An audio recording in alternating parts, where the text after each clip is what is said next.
have to define. Okay, let me say that. Maybe this is east. Okay, and then you have another one, north.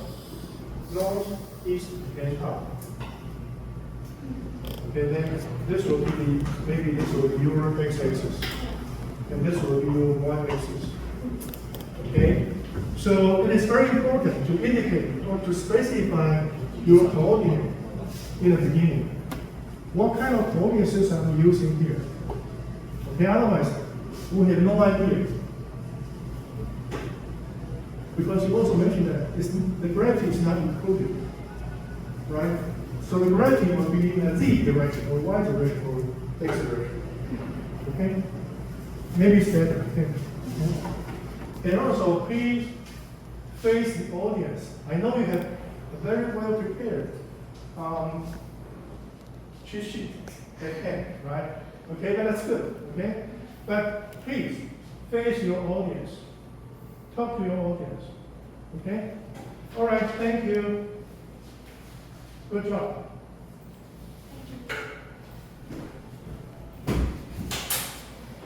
And then who will be the next one?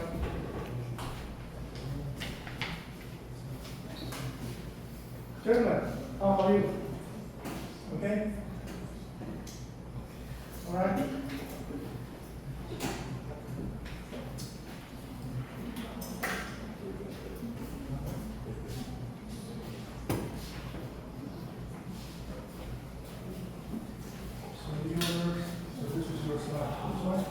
Could you convert it to the slides like this?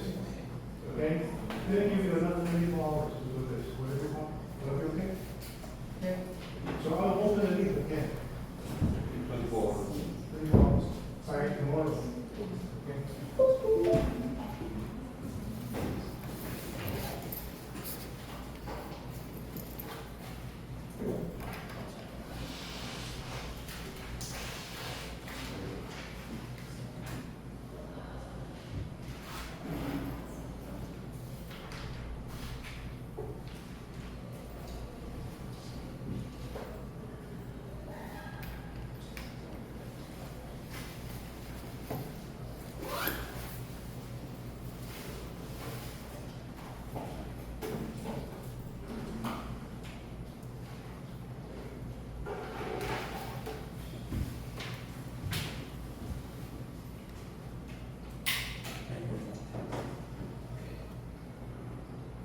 Topic is a physical learning dictionary learning origin from compression of reversion signal.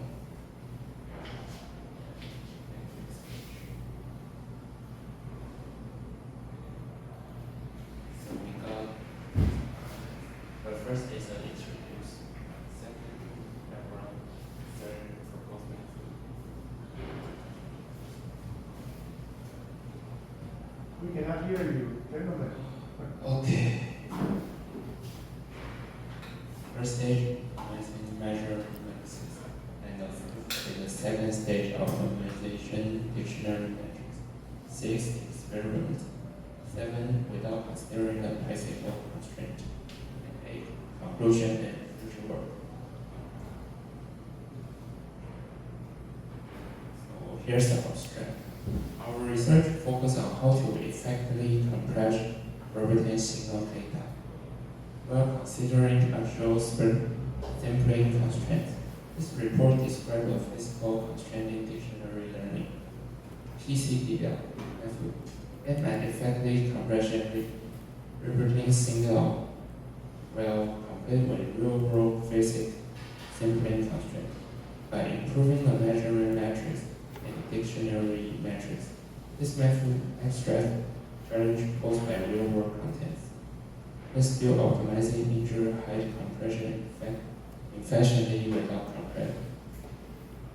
compromising reconstruction accurately.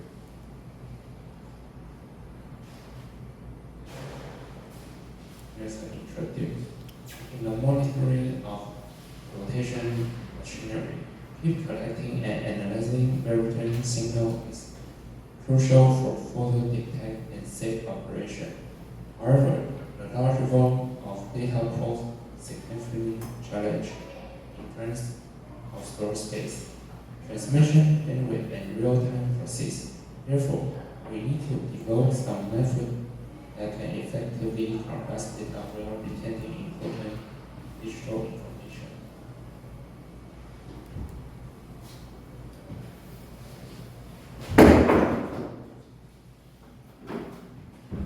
Okay, now we'll introduce what is the compressed sensing. So, assume that we have a signal, original signal. It's through the sparsity of signal and using fewer samples to reconstruction original signal. So, it's discussed to reconstruction signal and how to compress original signal, and we will mention it in KSVD. So compare with the traditional way. This way, the new way will reduce the required samples and increasing efficiency. Okay, next. Now we'll introduce dictionary learning. Oh, in this paper, the author mentioned is KSVD, and in short, it's constantly update the basic matrix, or it's called the dictionary matrix. Oh, I prefer to understand that that is a database. So it becomes the database will become better during each update, and we will reconstruction signal more accurately. Okay, I will explain it what is KSVD later. Okay, next. Oh, it's physical constraint in sampling. In short, it is a physical limitation. So why we add limitation in this dictionary learning? Because in real world, the sampler cannot continuously sample without intervals, and the right way is to be a time gap between two sampling points. In my concept, that is the ideal condition. We read physical or science ideal condition. So next, thank you. Okay, proposed method. Oh, what is proposed method? We divide two stages to how to reconstruction original signal. So first stage, we will discuss optimize file. The symbol I will introduce later. File, and use it in second stage. And the second stage, we use dictionary learning. This is called KSVD and reconstruction signal. So we will introduce. Okay. This formula we will introduce later. Okay. So now I will introduce the symbols meaning. Symbols meaning. So S is the original signal matrix, and the second is psi. Psi is called learning dictionary matrix or basic matrix, and Y is sparse coefficient matrix, and the fourth, phi, is measurement matrix, and the alpha is the weight coefficient or the trade-off parameter between field data. Okay. And T0 is maximum load non-zero element in gamma. Okay, and the R is the minimum time interval between select sample. It means between two stores. Okay, now 4.1. 4.1 is the first stage. What is the 4.1 first stage? What is the proposed? It's as we said before, first stage is to optimize phi. It's the measurement matrix and select the most suitable signal. And 4.2 is frame sense. So what is frame sense? Frame sense is based on frame potential. Frame potential is this h of psi. Frame potential is h of psi. So we will minimize frame potentials. It means we will delete redundancy signal. So our proposal is to make h of psi smaller. So make it smaller is make h of success model is close orthogonality and achieving the best reconstruction properties. Okay, so okay, 4.3. 4.3 is 4.3 is because this formula. Okay. Yes. If we have the n collection, this means psi n equals psi. Okay. So what is this? H of psi n minus t is the matrix psi that we should delete redundancy sample like this. We'll delete this. That is we select. Okay. So continue until only n sampling point remain. So I will explain what is max f of t. This means that if you want to delete k points, we should delete the maximize k point and repeat the process until we got n sampling that we need. And that is the first stage. Okay, and resulting measurement metric. We use the data before, and to optimize this five measurement metrics. Okay, they have an important 2 points. One is the each row only selects one specified time point for measurement. This means each row only have one non-zero element. And 2 point is if the time interval between any two store and transmit measurement is less than the r, is the time interval. Then if it's less than r, we must need deleted. Okay. Second stage. Second stage, what is the proposal? This means we have the optimized measurement metric file, and now we want to update the dictionary metrics. Okay, it's in KSVD. Okay, so how do we use KSVD? So if we have the original signal metric, then we'll put it in the measurement matrix to reduce sample, like this. To reduce sample, only this sample. This is 5. And now we'll put it in the basic metric. In the basic metric, this will spawn the signal that we need. Just in my concept, just give it's a frame to signal with its database. And now we will suppose go to the y. Go to the y is to compare psi and y. Y is compare psi to get the better signal. It's just a frame, and this will fill with this. It's the better signal. And go to D. D will update the database to psi. Now we have a new basic matrix, and we'll return the procedure until we get the best dictionary matrix. So what that means? Next time when have signal through the dictionary matrix, then its pausing signal will reconstruction accurately. So that is KSVD. Okay. Result. What is this formula mean? This side times y is the reconstruction signal, and this is the new original signal. So s minus times y, s minus sine y is the original error ball, and this one times 5 is the central, it assures central error ball, central original error ball. So we'll make error ball approximate 0. Why is approximate 0? Because when it's approximate 0, it's well close to the original signal. So what is alpha? Alpha is the weight coefficient.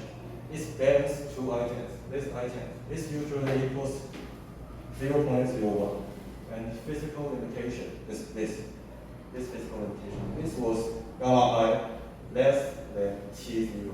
And it's the central show less than non-zero coefficient. And this one is time interval.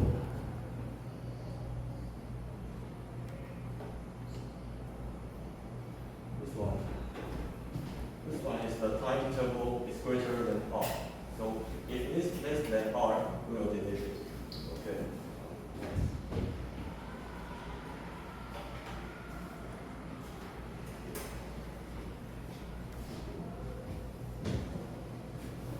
So let's talk about some example. Okay. So first we have a database. And using a single frequency of 26.5 Hz, and we can generate 32,768 sampling points per second. And the total sampling points, we have 155,000. Then we will cut it to 1,155 points times, and to that one with 100 data points, and we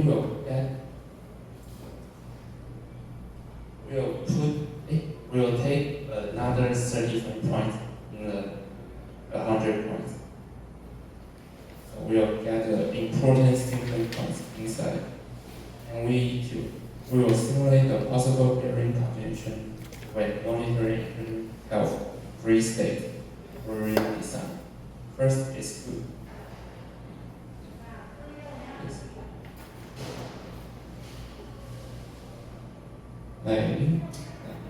Okay, first is the beginning, from 0 to 50, and second is the median. This is a little bit small. Median, from 50 to 100, and the third one is the near end, from 100 to 150. So, second. And there are two important points inside. It's a conversion ratio. The ratio of original samples to select samples. It's like this rated here. From here we can know our conversion ratio because we take 35 points in 100 points. So our conversion ratio is 100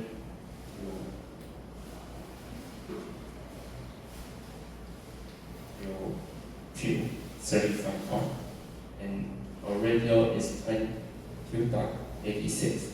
And the second is the reconstruction error. That means when we take the signal to reconstruct it into the original signal, and we put them together and see what's different, how much different is it, and we use this long E8. Okay. So use this, and we can know our construction error was 0.0026%. So the result we had the achievement of conversion ratio is about 2.86, and the average reconstruction error was only 0.0024. So the maximum reconstruction error remained below 1%, and even under 1% simple reconstruction. And second, significant improvement compared to random sampling convention dictionary. Okay, so from this result, we can see that it is feasible to accurate reconstruction the original signal with a small amount of the data. Even under precise sampling construction, our maximum reconstruction error remain still below 1%, indicate that our reconstruction is very effective. And let's talk about a little bit about without considering the flexible construction. Okay, the flexible construction is there's a time delay when the sensor switch single points, and the data collector has a minimum time resolution and cannot discuss signal with too small interval. And sometimes sampling points cannot be measured continuously and require a minimum time interval. So therefore,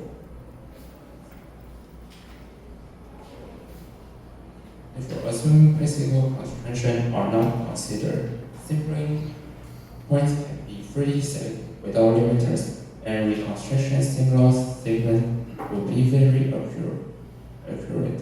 However, due to the absence of measurement intervals, the distribution of sampling points may become normally constructed, making it difficult to obtain a complete signal. In summary, the PCDL method provides an effective solution for vibration signal compression. That is, compression rate, reconstruction accurate, and flexibility. In the future, this framework will be explored for higher dimensional data, such as image and videos. So thank you for listening.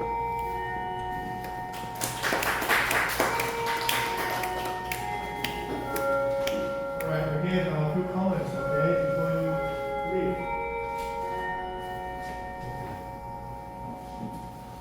Yeah, I think you did a good job, even though you haven't transformed the work to the slide, but I think you spent lots of time on this, right? Okay, a few comments again. Number one,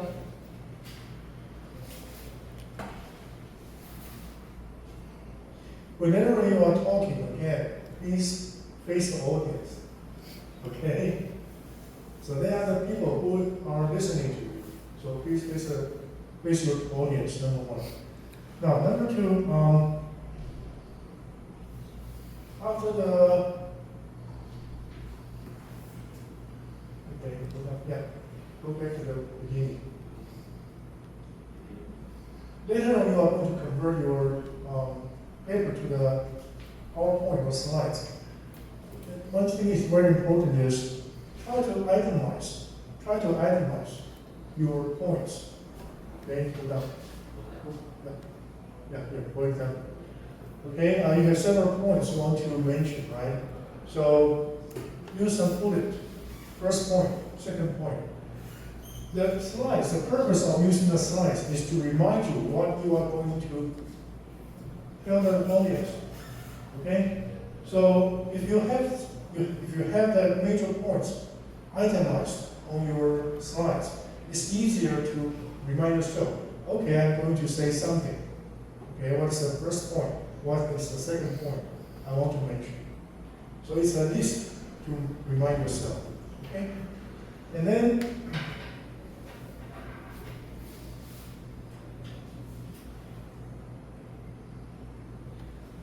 in the page number 5, you have the equation, number 2, number 3. Okay, these are the kind of performance index you want to minimize or maximize, right? Okay, but we didn't mention the max, so t and then f of t until the end of the chapter 5. Okay, move to the end of chapter 5. Go back a little bit. Yeah. This is too far away from the equation number 3, right? Because that is the definition for the max, t f of t. And what is the purpose of defining that function? You mentioned that. You did not mention that until here, too far away from your definition. Okay, it's not good. Okay, because people will be confused. What is that? What is the purpose of defining that performance index, right? Okay. And also, I think you use freehand to draw those figures, okay? But in the final presentation, please try to use some tools to redraw those figures, okay? Try to do your best later. Okay, and then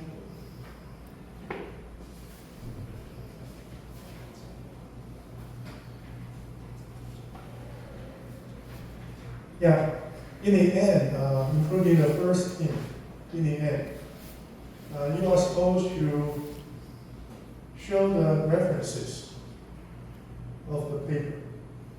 What are the references for your paper? Okay, this paper, okay, this report, you have mentioned several different maybe methods or different definitions. Now those methods or those definitions may come from the other paper or the other books, right? So you have to tell the audience, well, these are defined by someone else. Please look at the references, okay? Because this is not totally brand new method. It is not the first time you present this method to the audience. It is a method based on the other researchers' work, okay? So that's why we have to put reference in the end of the slides or paper, okay? All right, you did a good job. Okay, thank you.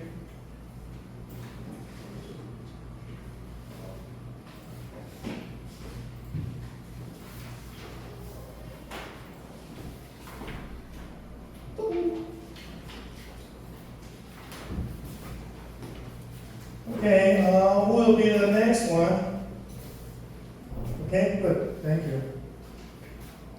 Come on.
Or maybe I can.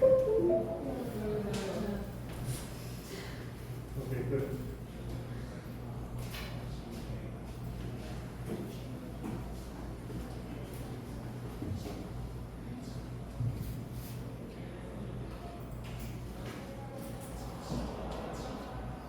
Hello everyone. Today we want to share with you the method to handle with the missing value for rotary encoders. And my name is Stephen. My teammate is John Yulin. This is our team project. Rotary encoder have been increasingly equipped in high precision machinery. And if the rotary encoder drops data, it will lose both track of like control command or machine health signals. And this paper came up with the method which called improve flow rank approximate to deal with it.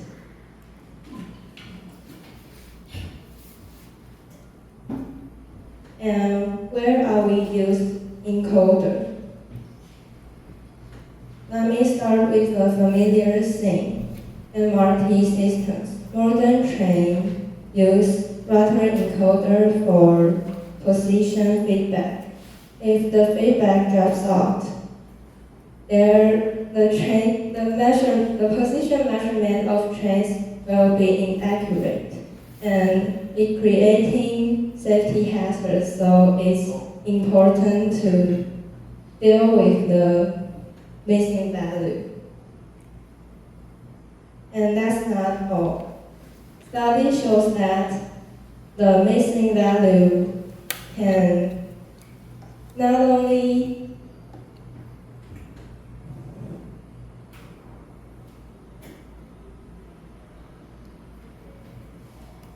the missing encoder data dramatically reduce control accuracy and increase operation risk. Is in industrial application, encoder data missing is an intractable problem to be resolved.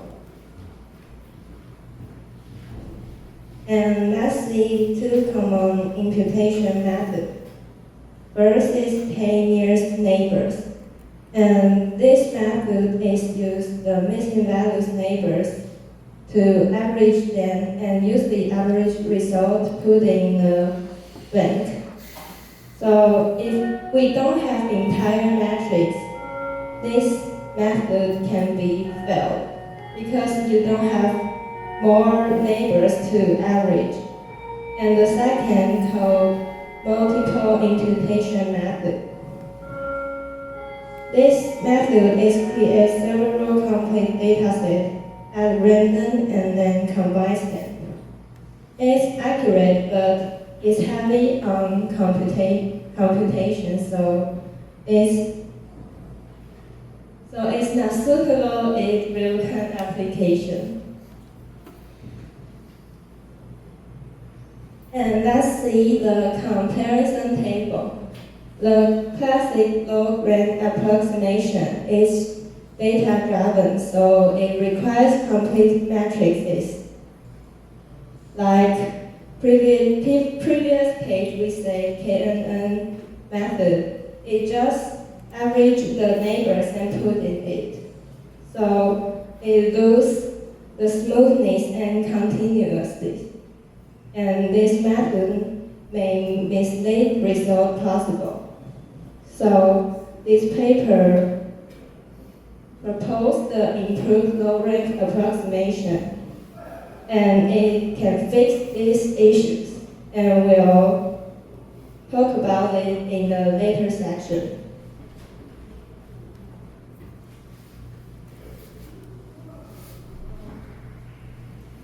And an encoder is a high-precision electron machine device. It's used to measure the machine's rotation and speed, and its output is analog, like sine or square or breakout. If we want to use these signals, we need to digitalize through electronic devices before further processing. And we can see these two pictures. And the first is illustration of encoder signals. And each point represents the angles, and this is time. And if we want to know it instantaneously angular speed, we can get this IAS from this. And we can see the speed isn't constant and it swings up and down. And every swing has different meaning. Maybe the outside disturbances or control glitches. So analyze this swing. Analyze the IAS fraction is very important. And we can classify the missing patterns into two categories. The first is random missing, and it happens when we have outside disturbances or outside interferences, like electronic noise, and it may happen. And the continuous missing is happen when if the data comes in fast and large, the buffer fills up, and we may lost some samples. So it's like continuous missing. And let's talk about the method to be used, which ILRA step.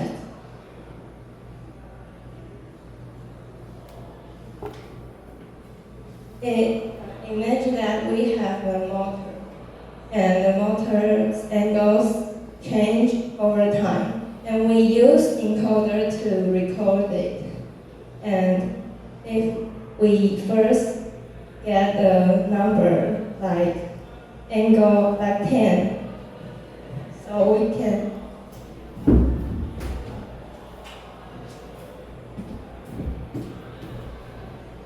we will max as this, and if we get to second angle like 20, and we max this, and if we get nothing numbers, we will mark this. And because the more math tools,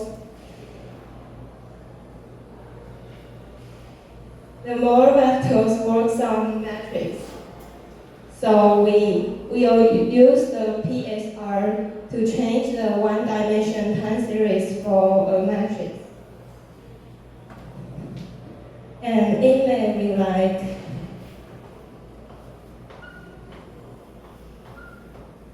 and if we use PSR, we will get if we set colors 3, we can have this.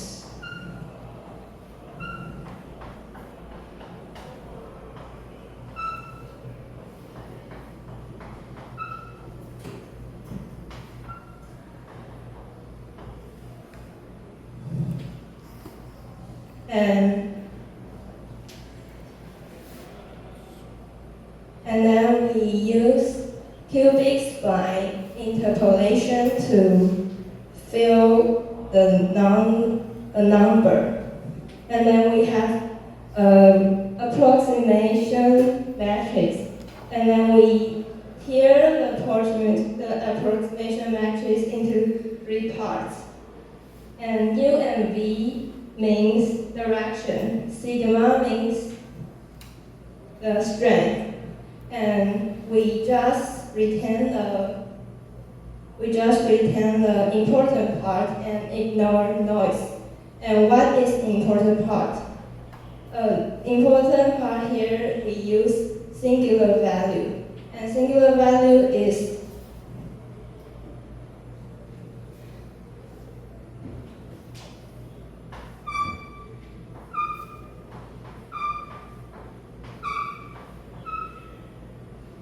we use the matrix, the e-value of the matrix, and get singular values. And use singular values, we can get new matrix. And we will set the halting condition. And if the relative error smaller than halting condition, we will stop iteration. And because we transform the one dimension for a matrix, now we need to fold out matrix into one dimension time series. So we use this formula to do. and we get the recovery. And this is the flowchart of the ILRA.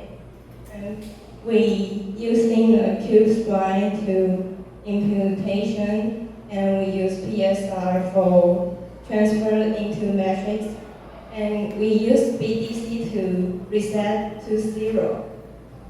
And then we use SVD to get new matrix. And then we check if it's convergence. If no, we will back to BDC. If yes, we will get a risk contract final time series. 3.2 Simulation analysis. First is recovery of random missing value. We compare the 3 signal recovery math maintained in the SA. This row, the first row, correspond to the first step of the lecture. Unlike ILRA, LRA1 is no applied pre-imputation. And this part, the second part, corresponds to the third step in the process. In ILRA, the directional centralization is performed remove trend from both rows and columns. And LRA1 is apply no centralization at all, while LRA2 performs centralization only along the column direction. The 4 numerical results indicate that ILRA is a better choice for recovery of random missing value compared to the other 2 methods. After comparing random missing, we move on to the recovery of conditional missing. From the previous random missing comparing table, we observe that LRA2 performed poorly.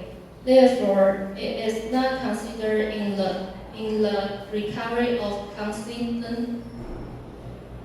the continuous missing value. From this table, we can see that whether width from quality, spectral process, or data restoration reliability, ILR is the best recovery method.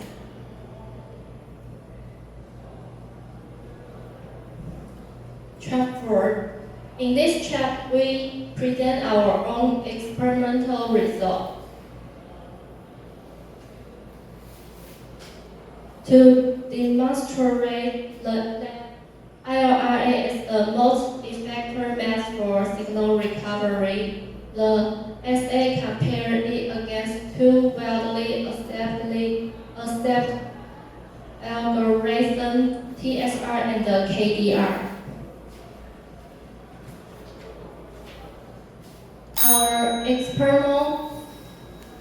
Our experimental platform is man-led. Therefore, different functions are used. This is TSR function, which will be used in the program later.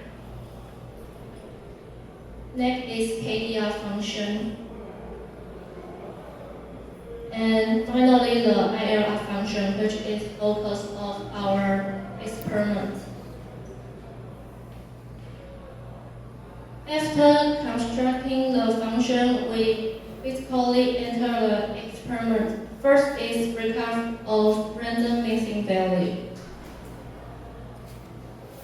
Let's take a look at the program. In this program, the original signal is sine wave and combination with random missing.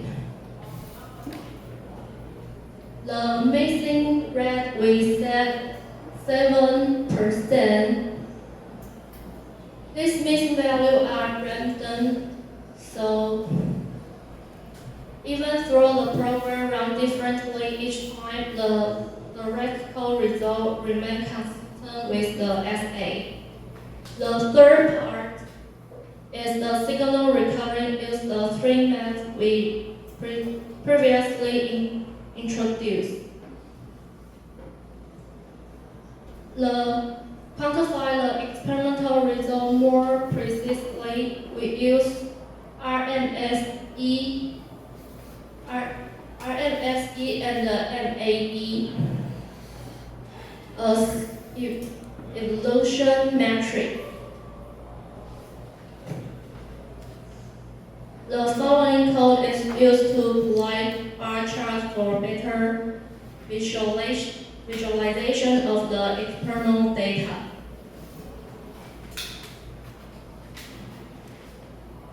Here are the results of the three recovery methods.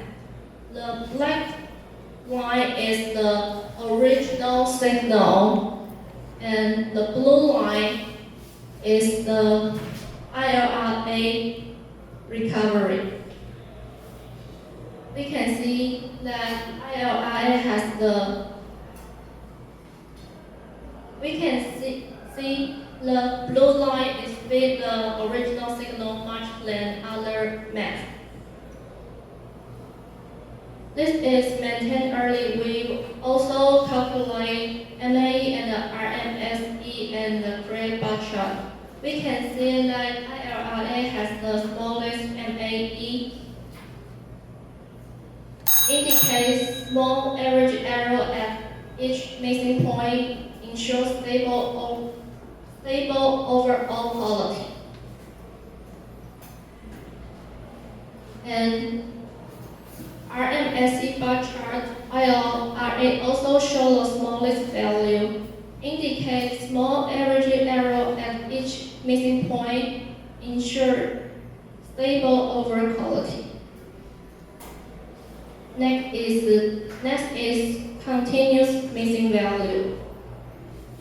It also basically setting are the same for random missing value, the original signal, and the missing red 7%, and 3 map to recovery.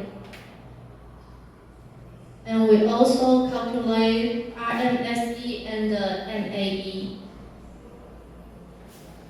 We also have bar charts.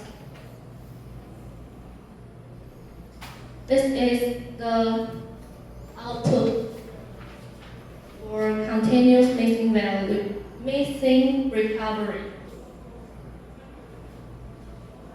We also can see the blue line ILRA recovery signal is still close to the original signals. And MAE ILRA is the loss value. Then observation in RMSE.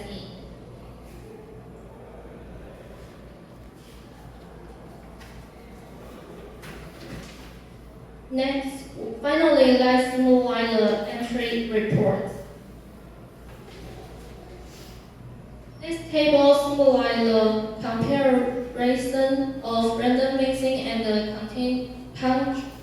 continuous missing recovery. Both comparisons are made across the 3 maps, and both comparisons are across three maps, and ILI is the best map in both random and the continuous missing value.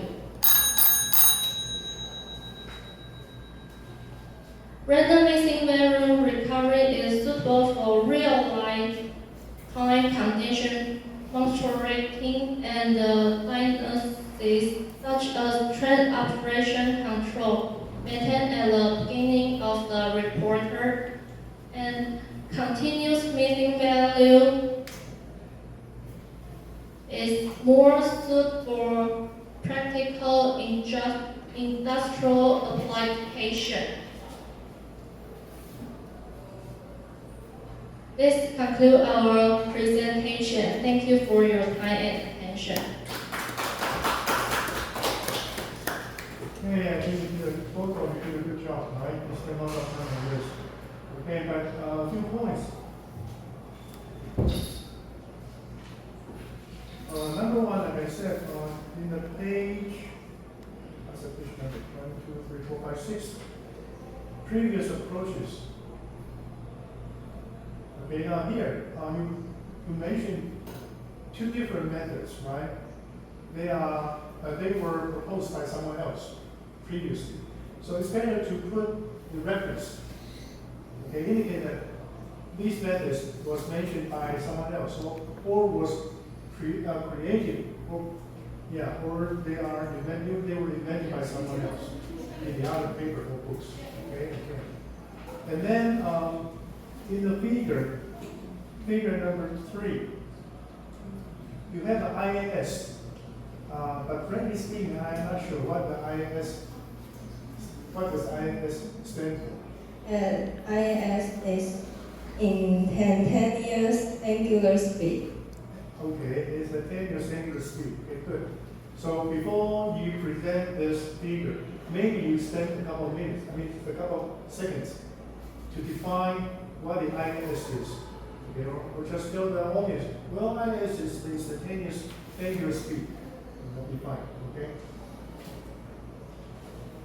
All right, and then in the next page, 3.1, encoder data recovery. Yeah, here. You also use the chalkboard to explain your idea, right? Maybe it's better to put one more slide to explain your idea. You don't have to write something on the chalkboard. Okay, if in the conference there's no chalkboard, what are you going to do? Okay, so that'll be something very embarrassing, right? Okay, and then yeah, in the flow chart, I'm not sure what the page number is. This flow chart, yeah, here. What is the relation between the left-hand side flow chart and the right-hand side flow chart?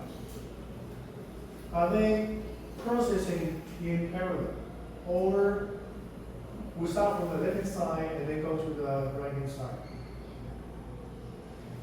It's start left-hand side and then go to the right-hand side. You see, there's a problem here. Okay, suppose you start on the left-hand side, okay, and then go down here. So what's next? Yeah, what is the next step? Missing. Okay. All right. Okay, yeah, I think basically that's it. Okay, but you did a good job, both of you. All right. Okay, try your best in the final. Thank you. We need your real data later. Okay. You have to create the real data, all right? Got it? All right, thank you.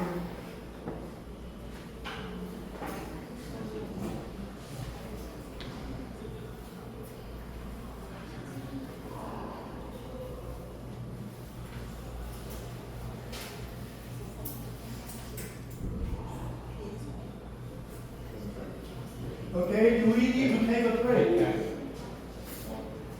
Do we need to take a break? Okay, then take a 10 minutes break. Okay, let's take a 10 minutes break, okay? So we can relax a little bit. Okay, take a break.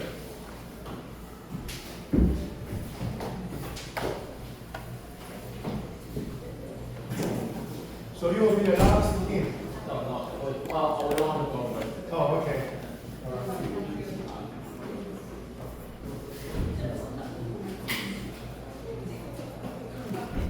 You did a good job.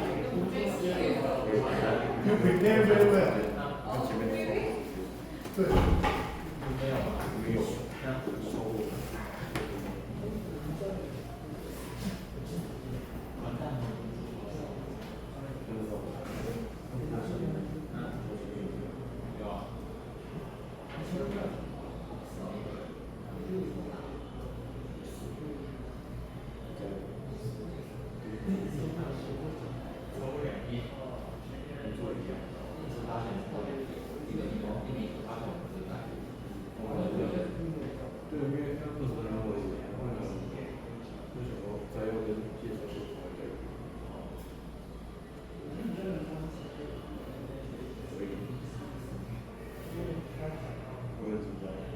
报告这个。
You can, okay, what we can do is, you can find that mental model. Find that mental model, where we take the launch. And use the model to generate.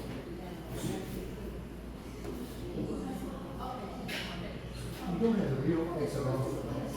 Okay, so that's a problem. But then we also define the mathematical equation. Mathematical model. It's a differential equation. Or two or three differential equations put together. Use the mathematical model to simulate the effect of the bond to generate the signal. Okay? You can find the mathematical model from different books on all papers. They will give you the model directly. I think there are two or three differential equations.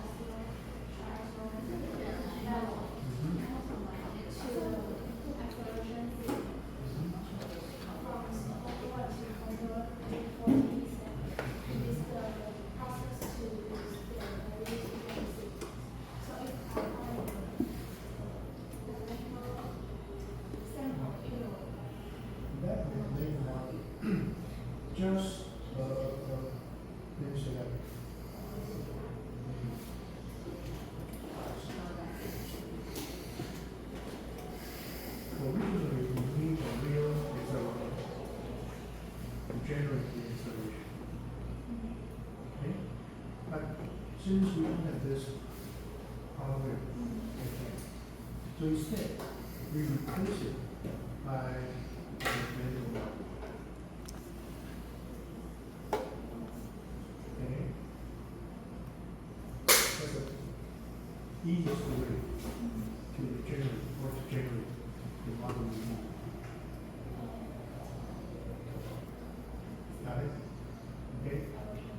Basically, maybe there are two or three differential equations to use to simulate these things that we want.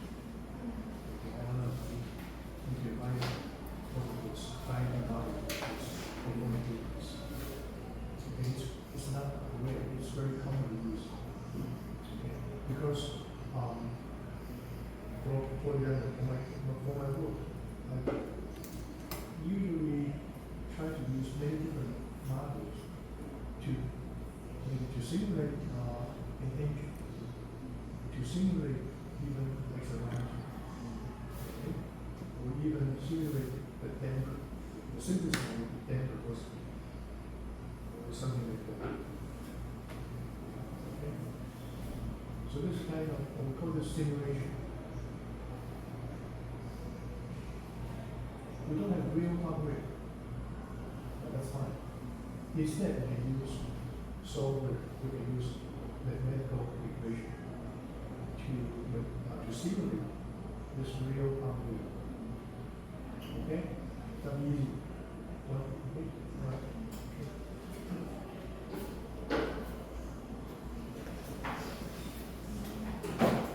Okay? So, who will be the... All right, good. Thank you.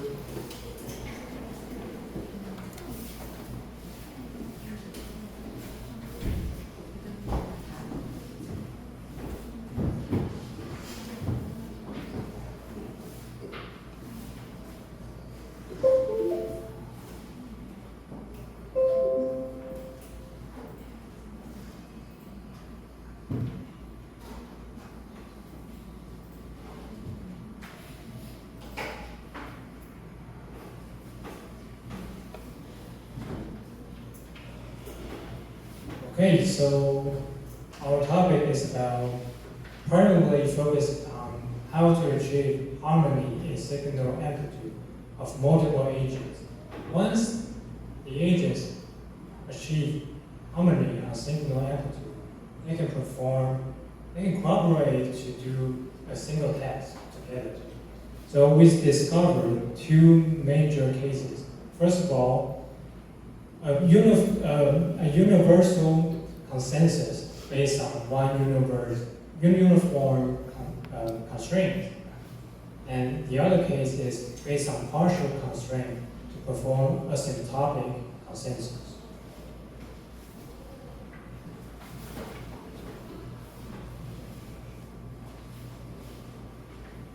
Okay, so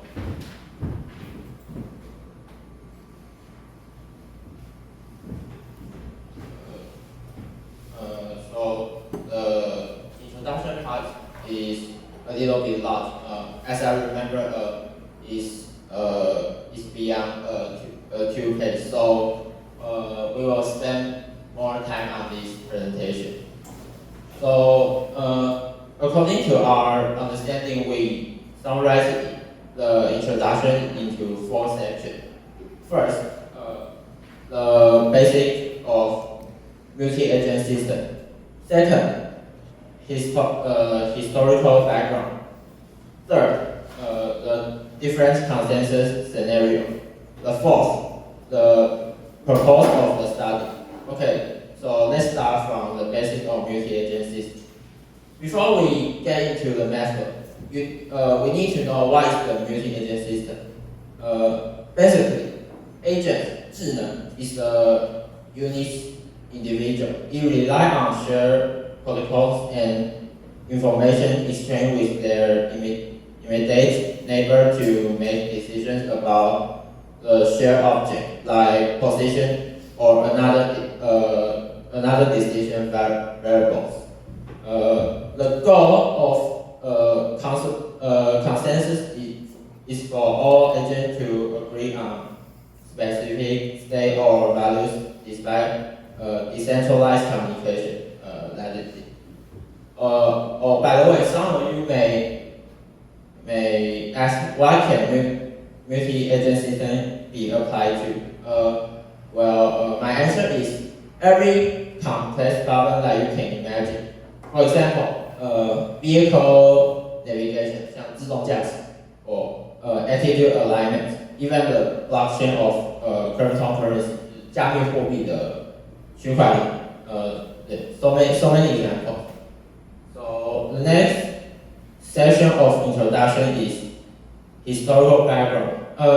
This article also mentioned the consensus problem has long been studied in computer science and automata theory, and the theoretical groundwork for consensus in network system was laid by some foreign scientists, but that's not important.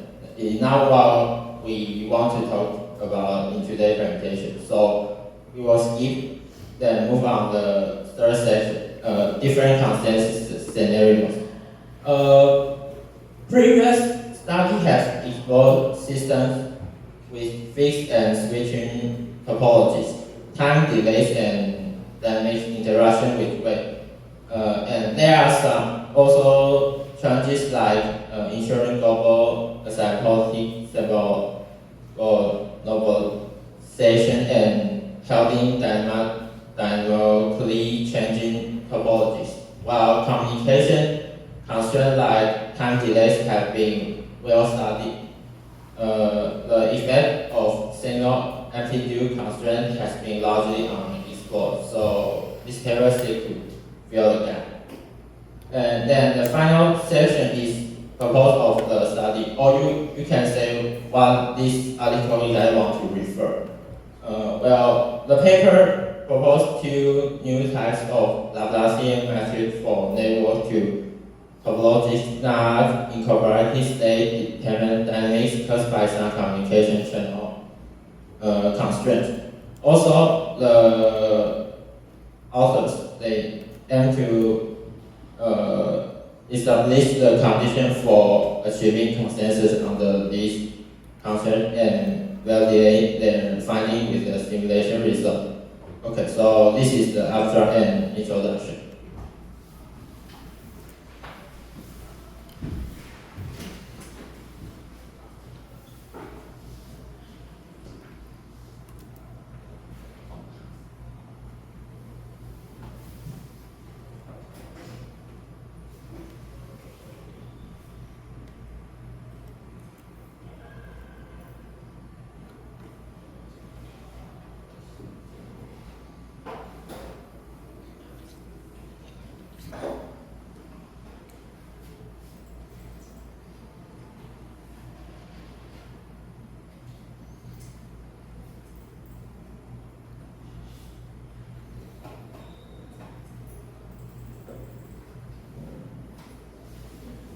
Okay, so next we're going to talk about the methods to be used in this article. So we assume G is a weighted directed graph, and it contains three elements, B, E, and A, which represents V equals to a set of vertices. And the vertices can represent as edges, and E is edges. So it's a subset to two the product of two vertices. So each edges can contain at least two nodes, two vertices. So it represents the communication links, and it's directed. It can be directed, yes. And A equals to adjacency matrix, where Aij is bigger than 0 if agent I receives information from agent J. It means the weights. And Aii equals to 0 means there is no self-link. So let's take one example. So if we say there's several nodes,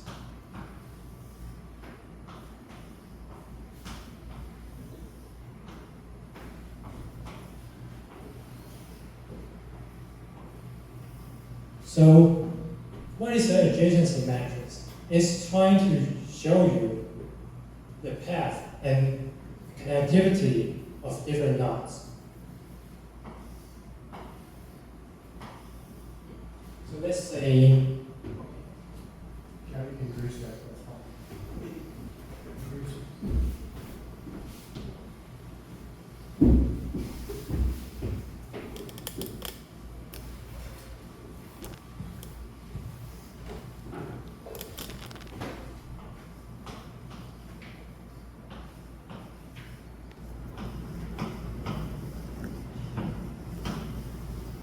so does A have self-link?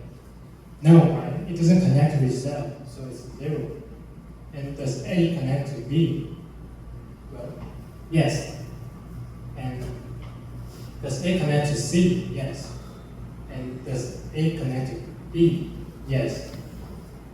And we can just go on, does B connect to A? Yes. No. And no. And no, and yes. And C does connect to A, yes. And doesn't connect to B. And it doesn't connect to itself, and it doesn't connect to B. And go on.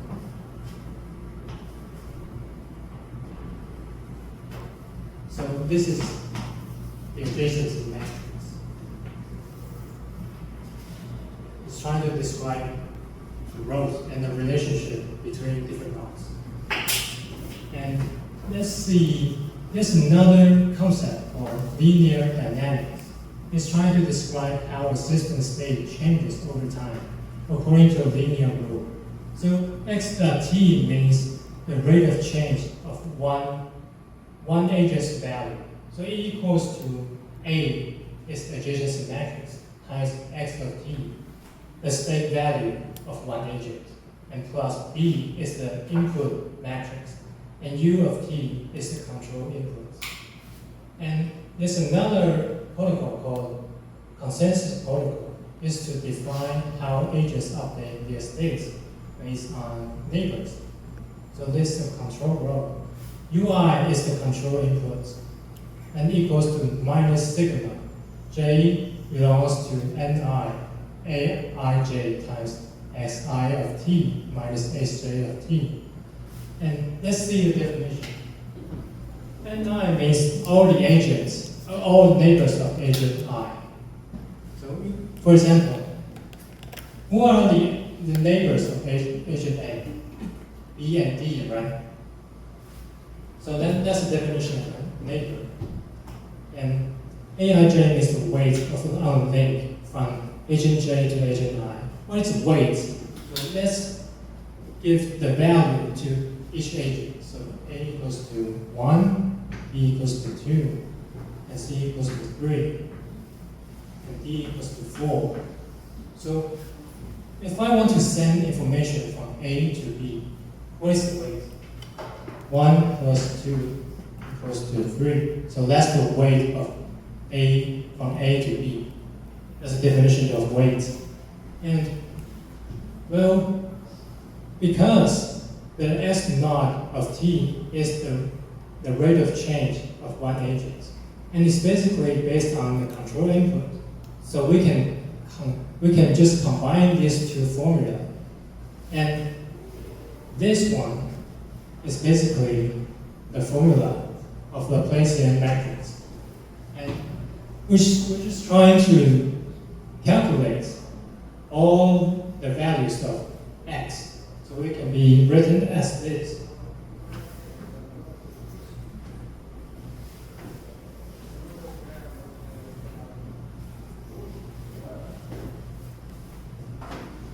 So it can be written as this.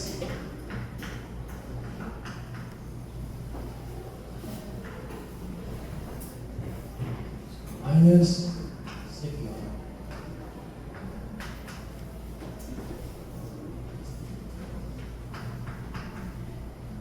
right?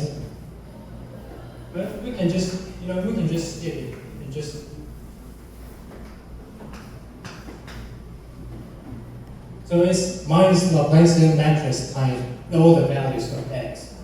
And a placement matrix is used to describe the graph, just like this graph. And the graph is constant over time. That's why this is a linear time invariant system. And why is it minus? Why is it negative? Because let's take one example. So I just say, let's say xi equals to 10 and xj equals to 6.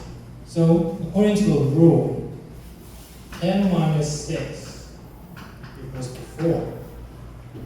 And that means we put si at the front, we put agent I at the front, and agent j at the back.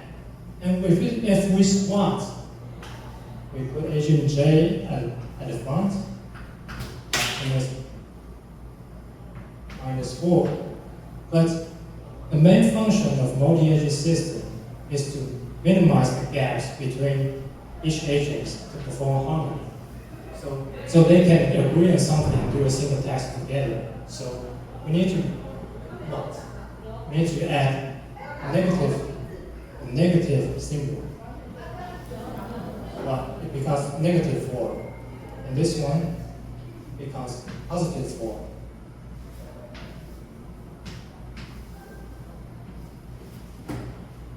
So it's kind of balanced. Okay, this one. And now we need to add some constraint to the channel. So we can see this formula. Let's see the definition first. When Bij is the maximum allowable signal amplitude, a physical constraint. It can be your machine's constraint or your airplane's constraint. And xj is the value of your agent, right? So if the absolute value of your agent doesn't exceed the maximum amplitude, you can receive information. And if your value exceeds the amplitude, the maximum amplitude, then you don't receive any information. That's why sigma means no information received when the absolute value is too long, right? Okay, that's good. And so that's why this is the modified consensus protocol. We simply add this one to the formula, which is the same as the constraint we see previous page. So we can receive 1, which is information, if you don't exceed the maximum constraint. And 0 means you exceed the maximum constraint, you don't get any information. And this is a typical case about global consensus with uniform constraints. Here are some conditions. First of all, complete diagram. It means each agent is connected to all others. Diagram means 2 numbers. So if an agent is connected to another agent, it means 2 numbers, right? So it's diagram. And uniform amplitude constraint means Bij equals to B for all I and j. So Bij means the biggest signal amplitude constraint from j to I, but we see it as the global constraint for the whole network. And positive edge weights means if your weight bigger than 0 for all agents, because if I want to send information from A to B, the weight is 3, right? 1 plus 2. But if the weight is 0, it means no motion here. And what if the weight is negative? It's even worse. B is living from network. It's even worse. That's why your weights need to remain positive. And so the result says we need to get a time. Well, the constraint is 1. So we get a result of 1 because you are receiving information. And here's another case of consensus consensus with partial initial communication, saying we need to have complete digraph. And non-uniform constraints means what? Bij equals to Bj depends only on standard, because it means Bij means I send information from J to I. So I is the receiver. So if we set the standard as the receiver's constraint, then the receiver can decide whenever I want to receive the information. And this is unrealistic, because we want to send information whenever I want. That's why we send the signal amplitude constraint as a standard. Okay? And there is this one agent J with the absolute value of x, J, at time 0 is smaller and equal to the largest constraint. It means at least one agent can perform, the rote, the motion at the beginning. Here's our expected result and conclusion.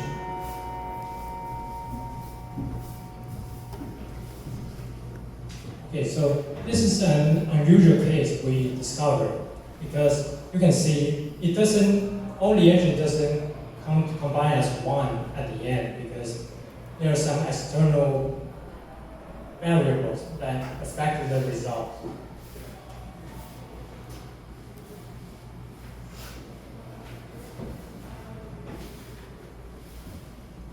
Okay, so the conclusion is, here we have final conclusion.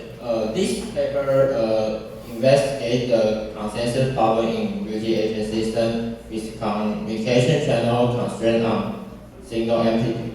It proposed two consensus protocols based on state dependence, which permitted and provide that under the specific topological structure and channel constraint conditions. Global consent can be achieved. Simulation results verify the effectiveness of the theoretical method. So our future work may address the time delay effect and more complex constraints. Oh, okay, so this is our presentation. Thank you very much. Okay, good. A few comments and questions, okay? The first question I'm going to ask you, okay, before the comments. On the page number 2, in page number 2. Yeah. Here you have matrix A. Okay, third line here, 1, 2, 3, the fourth line. A is equal to Aij. Okay, the fourth line there. Yeah. Okay, that Aij, the same as this one. Ui equals negative summation Aij. Minus 6i minus 6j, are they the same? Yeah, it means the weight of the network from J to I. Yeah, because the first A equals Aij, that is that A matrix is the adjacency matrix, Yes. connectivity matrix, or the adjacency matrix. Yes. Right? So the value is equal to 0 or 1, either 0 or 1. Well, According to the definition of the matrix, right? Aij is either 0 or 1. Yeah. Okay? But then later on, Ui equals negative summation Aij times xi minus xj. Is that Aij the same as the previous one? yeah, so we mentioned that later, because then if we exceed next page. So they are the same? Yes, they are the same. So that means this one. So if your value exceeds the maximum constraint, then Okay. you don't receive any information, it's 0. So Aij equals to 0, then there's no value. So we can just put 0 into here, so there's no value. Okay, so this Aij the same as that one? Yes. Okay, okay, good. Okay, a few comments here, one more time. Sorry. Number one, again, like I mentioned, okay, sorry to say that. In the formal presentation, the conference, we use this kind of slides. Okay? Yeah, I told you that before. Sorry, let me repeat that again. So, why we want to have the slides? The slides, the purpose of the slides is to remind you. The purpose of the slides is to remind you what are you going to tell the audience? What are the points you want to tell the audience? Okay? That's a major purpose of the slides. Alright, so whenever you are talking, please face the audience. Try to face the audience. Right. Number one. Number two, again, you use the chalkboard to explain the definition of the connectivity or the adjacent images. I think that can be done by using one more slide. Yeah, we used to have one chart like that, and when I forgot to put it on. Okay. All But right. compared to other group, I think we already done much better. So you see what I'm saying, right? Yeah, I will not. Okay, got it.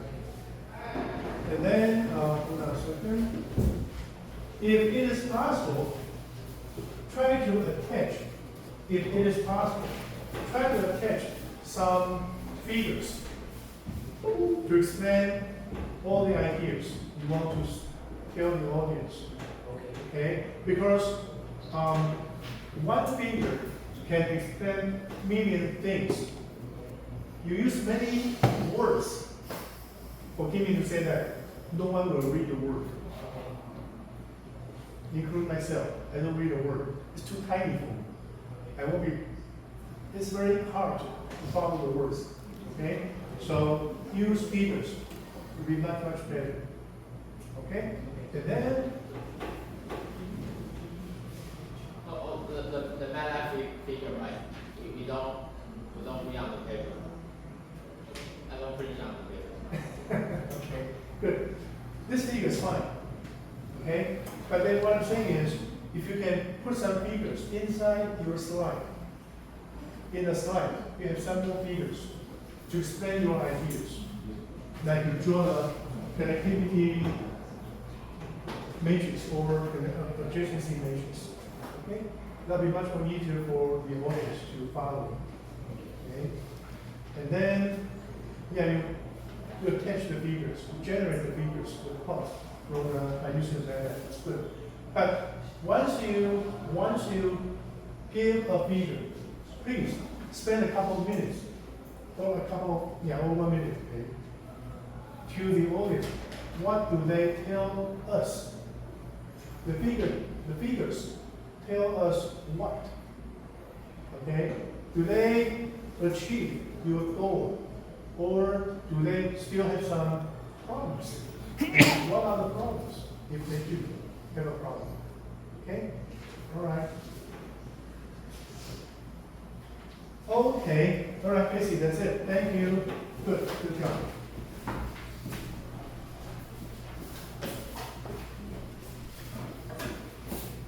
So we have follow the next thing, the final one, culture debunk. Okay, come on. Your turn. You mentioned it, right? Okay.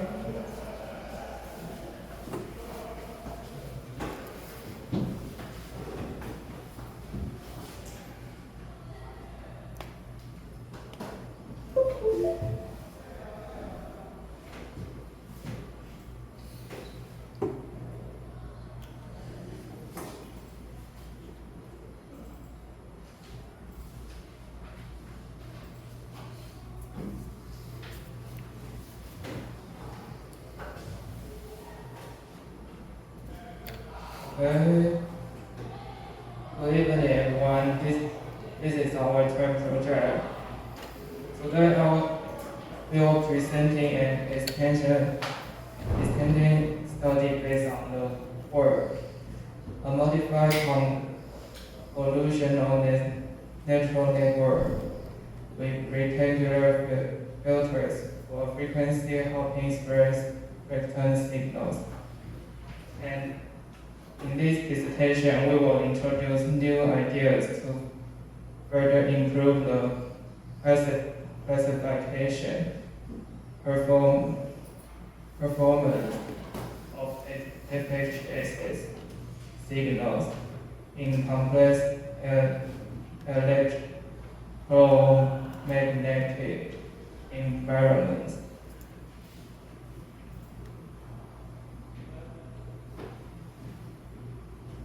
First, frequency hopping spectrum, or FHSS, is a signal. These signals are widely used due to their security features. The original study proposed a multiplied convolutional natural network using rectangular filters. But in our extended work, we propose integrating transport modules, advanced data augmentation techniques, and a curriculum learning strategy to further enhance model robustness and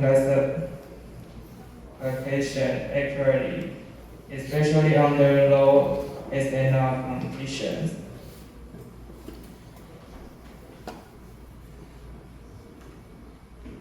Okay.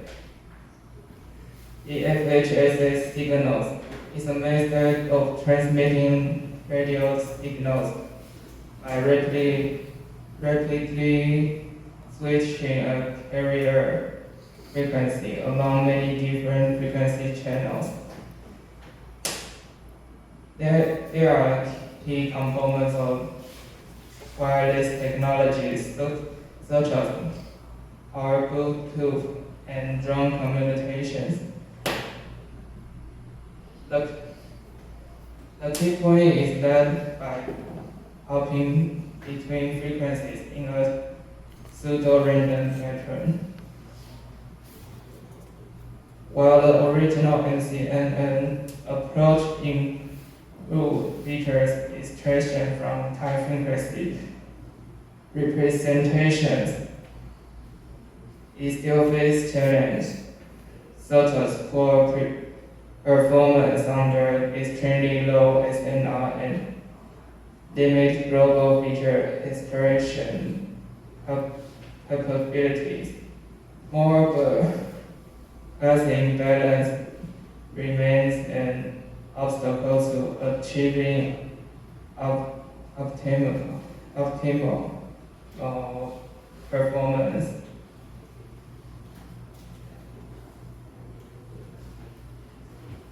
So to address these issues, we propose 3 key extensions. First, we adding transformer encoder layers after the NCNN feature extraction to capture global dependencies.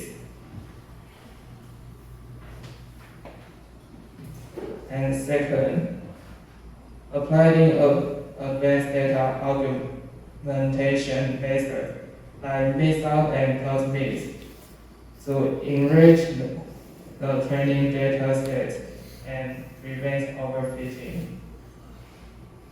Third, implementing Horizon learning, where the model gradually learns from easier to more difficult samples.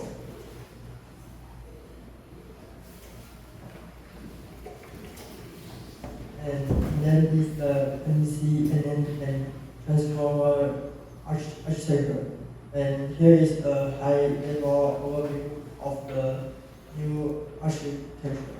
And we start with an intimate that frequency signal generate its spectrogram using short time Fourier transform and fit it into NCNN layers to extract local features. Then the transform encoder is applied to model model the long-range dependencies across the entire time frequency representation. And final, a classifier layer predicts the class level of the signal.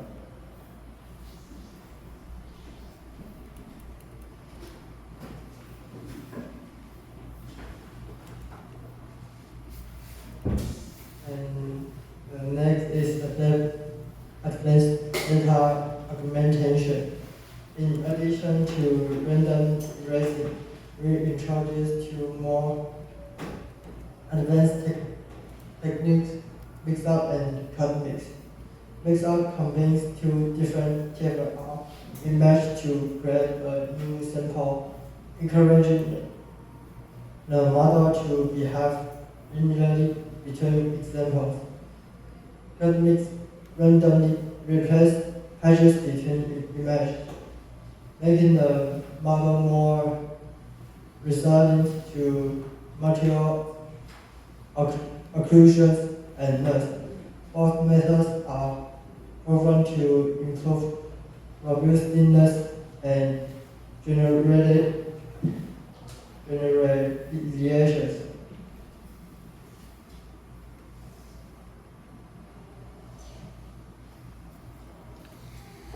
And the next is curriculum learning structure. And curriculum learning is inspired by how humans learn, starting with simple tasks and progressing in hardware. Here we train the model first with ISNR samples, which are easier to classify, and then gradually introduce low SNR samples. And the SNR is the signal to noise ratio. And this gradual increase in difficulty helps the model to converge faster and perform better under changing conditions.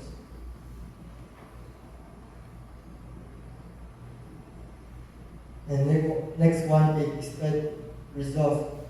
With this proposed enhancement, we expect several improvements.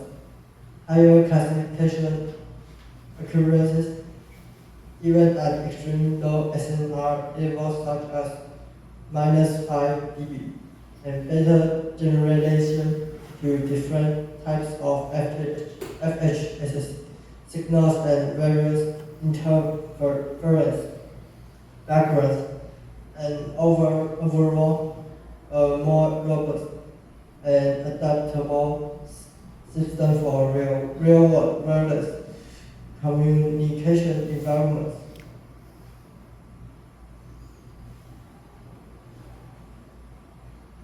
And the next one is conclusion. In conclusion, in extending the MCNN framework with transformer modules, advanced data augmentation, and curriculum learning structures can significantly enhance FHS signal classification. Future work may involve optimizing the systems for real-time deployment and extending the model's capabilities to other types of spectrum or wireless signals. And the next one is reference.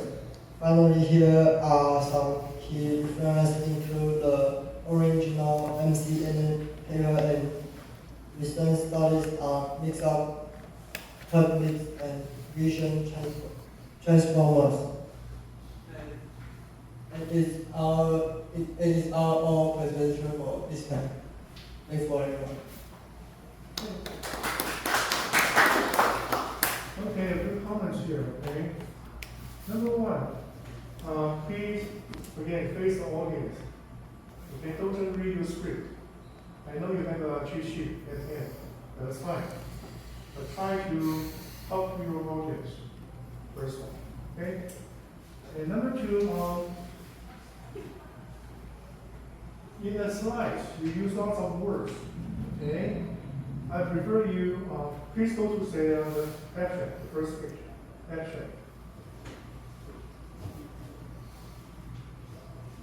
Abstract, first page. Yeah.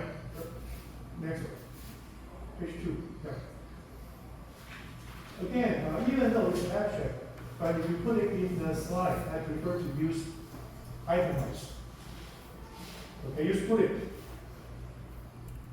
First point, second point, third point. Okay? Because for itemize, if the excuse me, the statement, if the statement is itemized, the words, the font will be slightly bigger. It's easier to read, and also easy for you to remind yourself what I'm going to tell my audience. Okay, number one. And then in the following slides, I think it's better for you to give a flow chart. How this work, how this algorithm work. What is the first step? What is the second step? When to apply the neural network? Okay, convolutional neural network. When to apply the filter, and so on and so on. So that the audience can know your idea. Oh yeah, okay, that is the way this method works. I have to go through the neural network first, and then go through filter. Oh, I have to go through the filter first, and then go to the neural network, and so on and so on. Okay? And in the meantime, frankly speaking, I prefer to see equations rather than lots of words. Equations can tell the people what or how you really use a method, how the algorithm really works. Because all the words actually is not enough to express your idea. We have to see equations. That's why I said equations talk. Equations talk. Okay? Try to use some equations to express your idea. All right? And then finally, in references, okay, last page. Yeah, you add references, that's good, but this list is not complete. If you look at the, okay.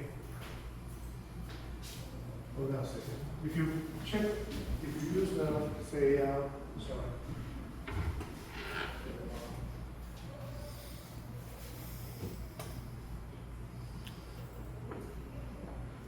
Suppose you want to find a paper. Okay, let me check any of the CMP. So, what I was looking for. Okay, maybe you can find a paper from.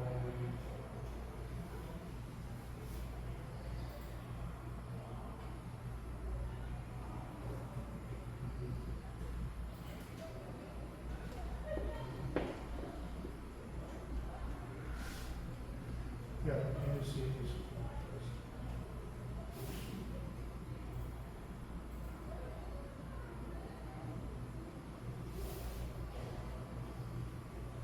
I think in your paper, okay, the paper you are referring, if you look at the end,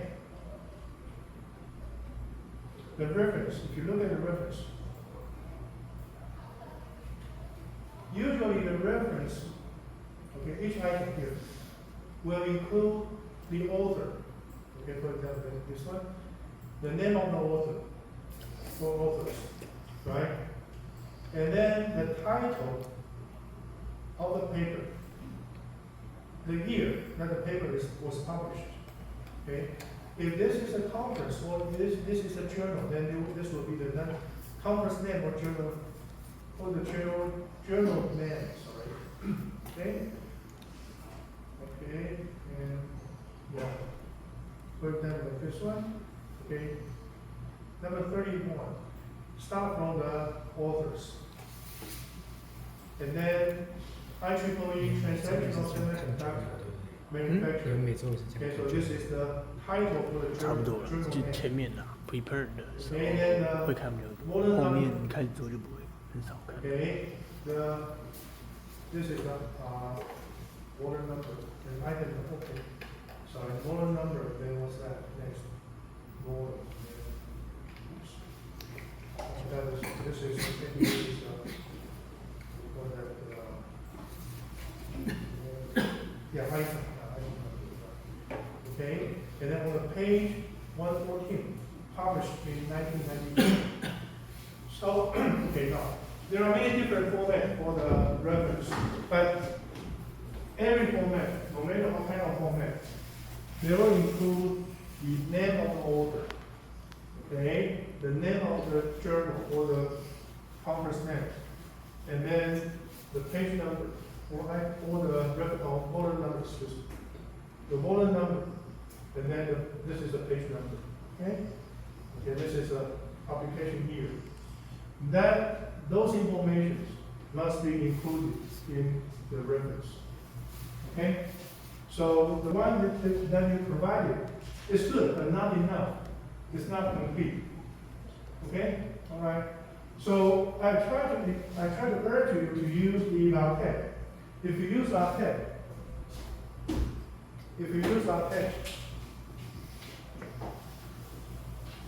yeah, you may return, thank you. You use LaTeX and use a beamer, the style beamer. That's for slides. And also, since we use a reference, then it is better to use PIB text to compile those references. Okay? This is particular for the reference. For references. Or sometimes we call this bibliography. Bibliography.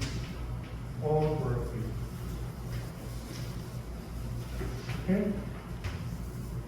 In this PIB text, there are many different formats for different books or for different conferences. Each journal has their own format, like IEEE has a format, AIA has a format, okay? So different conference or different journal, they all have their own format for the reference, okay? All right, anyway, good. I think you all did a good job, but let me remind you, what were you doing here, or what were you doing, or what you are going to do in the next few weeks? The presentation basically is to tell a story. Okay, the story. What is the story you are going to tell your audience? It's about your research, for example, right? So you have to start from why you want to do this research. That's the beginning of the story. Okay, and then you are going to tell the people, well, according to this beginning of the story, let's go back a little bit to introduce some background of the story. And then we have some other results which has been done by previous researchers. So in most of the cases, we are going to compare our new method to the previously published or studied old methods. So that we can say that, well, my method is better in some sense, blah, blah, blah, okay, briefly. And then go into the little bit deeper in the next step. Then introduce your new method. What is my method? I'm going to use this and this and this and this and this. Okay? To improve or to correct some of the errors made by some other researchers. Okay? And then finally, we have these results based on our experiment, based on our simulations. So that's the whole story. Got it? Okay? So again, your presentation is a story. It's a story. Okay? In Chinese, we have a very good sequence about this. We call that 起承转合. Right? You may have heard this when you were in high school. you begin your story by giving the audience a big picture. I'm going to do this. And then why I want to do this? Okay, for example, I'm going to invent a very new technology which can create free energy. Oops. Hopefully I can do that, okay? But maybe it's impossible, right? I'm going to invent a big machine that can produce free energy. Okay, and then go to the background. Why I want to do this? Because nowadays there are many different methods, but they are expensive. They are not reliable, blah, blah, blah. Okay, there are many political issues, blah, blah, blah. Okay, and then let's compare my method to some other old methods. Mine is cheaper. Mine is free. Right? We don't have any environmental problem. Blah, blah, blah, convince your people, right? And then how do I achieve my goal? How do I construct my machine? Give your audience a few slides. This is my construction. This is my diagram. This is my flow chart. To explain your idea. Okay, and then maybe you have done something. You have done some experiment. Then tell your audience, now I have achieved this result. I have built a prototype which can generate so many megawatts power without any cost. Wow. We need this, right? Okay, nowadays we really need this. Okay? So you can convince people that when I have done this, I have really generated, I have created, I have manufactured this machine which can produce free energy, and it is green. It is green. It will not cause any environmental problem. Okay? And then here. Any question? Any question? I want to invest in the company. Right? Okay. So basically that's it. All right. So yeah. Should we demonstrate some code, some coding when we're doing the presentation? You have to. Okay. I mean, like open MATLAB and run some. You spend that. Yes. You spend that. Finally, in the final presentation and also your final report, you are supposed to give me a complete report. Okay? And also include, again, your slide. So now I'm going to ask you to give me one more thing, or two more things, let me say that. One is slide. Okay? Another one that will be similar to what you have given me, like this. Okay? A complete report. In a slide, you don't have to give me the code. Okay, because you have only 20 minutes. You have only very limited pages. So you don't give me the code in the slide. But in your complete report, please attach your code here. Okay? So that I can take a look, see if the code really generates the data. Alright? So I need you to generate the real data. The real data can be made from, say, real instrument, or can be obtained by simulation. That's also fine. Okay? Because maybe we don't have real accelerometer. We don't have real gyros. But we still can generate the data from simulation, from mathematical model. That's fine. That is fine. Okay? Got it? So any other question? Okay, the topics you have chosen, I think, are very well, but some of them are a little bit harder. So please try your best. Okay? All right, so let's stop here. And any questions before the quiz? No? Okay, then see you tomorrow. Thank you. Have a good evening. Okay, I will reopen the link. So please upload the slide, the PDF file to the link again, all right? Within the 24 hours. Okay, thank you.